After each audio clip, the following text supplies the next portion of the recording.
Hey, it's Vanessa, and I have a recipe to share with you that you are going to crazy love for the Pampered Chef multi-cooker right behind me here. So this is going to be such a showstopper in your kitchen. People will be like, oh my word, I went out to a restaurant and I paid a lot of money, but you'll know the trick, right? So I'm going to show you how to make spinach and artichoke dip right here. And it's going to be, of course, featuring this thing that is going to be the rock star in your kitchen. It can do just about everything.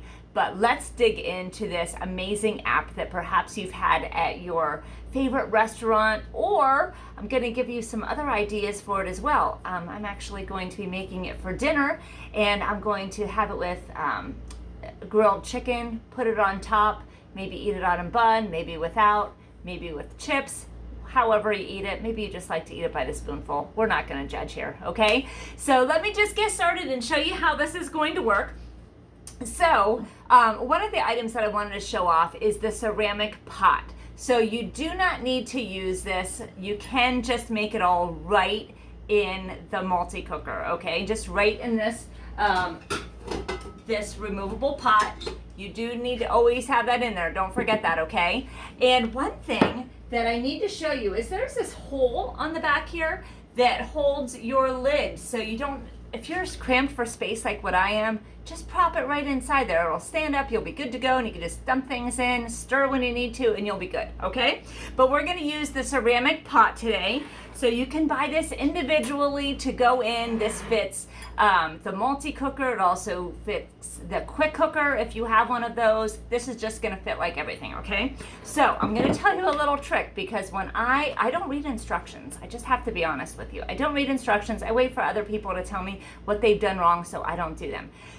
But this one I really got, okay? So I was starting to read the instructions, but I didn't read all of them. And this was the most important part that I did not read, okay? So this is a lifting thing, a wire lifting rack.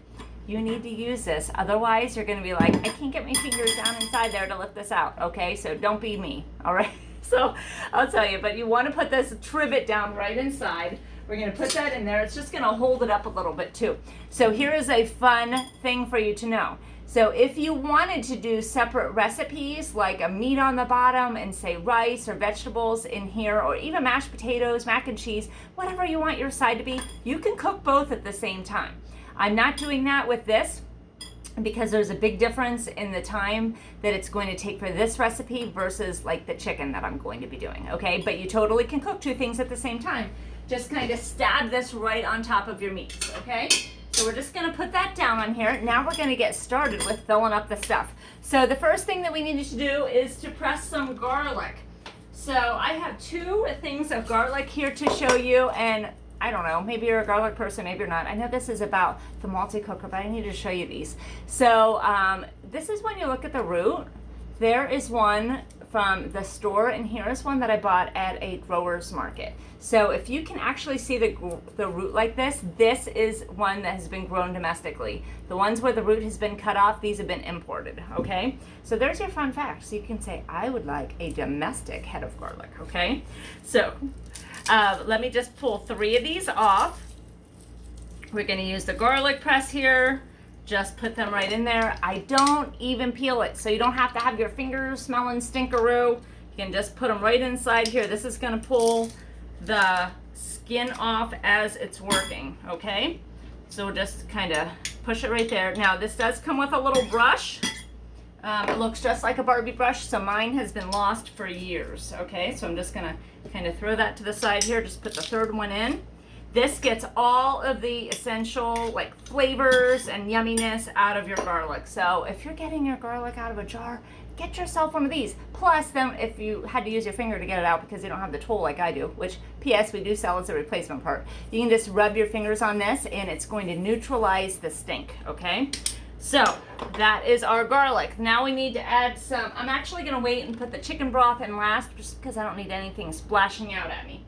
So the next thing that we have here, is I should have had artichoke hearts. They didn't have that as an option, so I got the whole thing. So I'm just gonna cut the stems off here really quick, and we're just gonna throw them in their hole. Okay, easy so far. This is like no sweat. Just kind of throw everything right in there together. I love recipes that you don't even have to like worry about separating or steps. Like some of them obviously are important, but I love ones like this that you just throw it all in and let it do its thing. So this has always been one of my favorite recipes, and it's always a hit when I make it. So we've got our artichoke hearts here. Well, whole artichokes minus the stem. Okay, and next what we're gonna do is put our spinach on top. Now I have to be honest with you, I hate dealing with the frozen spinach. You have to like thaw it and then squeeze it, and there's a lot of that going on. We're not doing any of that today. So that is another reason why this recipe is a win in my book, because no dealing with that. So we're just gonna pop it right on top. Easy enough, right? And then we're just gonna add about half a cup here of sour cream. So I already have this measured out. We're just gonna put this right on top here. With me so far, no problems. Half a cup of sour cream. Now I love this tool because it is hard on one side and silicone on the other, so you can just scrape it out like that. Just give it a little cleanup. And then we have a block of cream cheese. You don't have to worry about waiting for this to soften or anything. We're just gonna pop this right on top too. How great is this, right? So you can have like even kiddos at home help you out with this recipe, because you can be measuring out, they can be dumping in all as you go. So just put that right like that. Scrape some more of this yumminess off. This recipe is not the healthiest, but you can say that because it has spinach in, we're good to go. That's our vegetable, right? Okay, so we have that. Now we need to add in some mayo. Super not healthy, okay? So put that right on top here too. Now we do need to make sure that we can put the lid on at the end. I'll show you that as we get there. Let's just scrape out the mayo. Okay, we've got all of that right here. And just push that in. And now we need to add a teaspoon of the 3 onion rub, okay? Yummy, yummy, yummy. So usually if you're going to be making something with a tablespoon, see where there's 2 threads there in the lid? That's about 1 tablespoon, but I don't know how to do it for 1 teaspoon, so we're just kind of dump it on top there. And now we're gonna put half a cup of chicken broth in there. And that is it. So once we have this all together, let me find a lid here. So now we've got the silicone lid. We're just gonna strap this right on top. And everything is going to just kind of melt together and do its thing while it's cooking, okay? But you're probably thinking, there's no cheese in here. We're gonna get to that, okay? Let me lift this out for a second. This is a little awkward sometimes. There we go. Just kind of squeeze it right back down inside there with the lid. There we go. And now we're just gonna lower it onto the trivet. So you'll keep in mind, you always have to have at least half a cup of liquid. It's in here, okay? So we're gonna be totally fine with that. I'm just gonna stick it right inside here, and you can see it kind of popping out on the top. So at this point, we're gonna take the lid and screw it on. So just pop it right out. It always goes on a little bit lopsided. And I always feel like I have to be standing at a specific place. Okay, so we've got that. I need to plug it in. I always leave my appliances unplugged. Okay, there we go. It's got the power button in the back. Oh, it was turned on. Okay, so we're gonna use the custom setting. I find myself using this one the most out of all of the settings on here, because that's what everything seems to go for, okay? So we just go to the custom setting. Here's our time.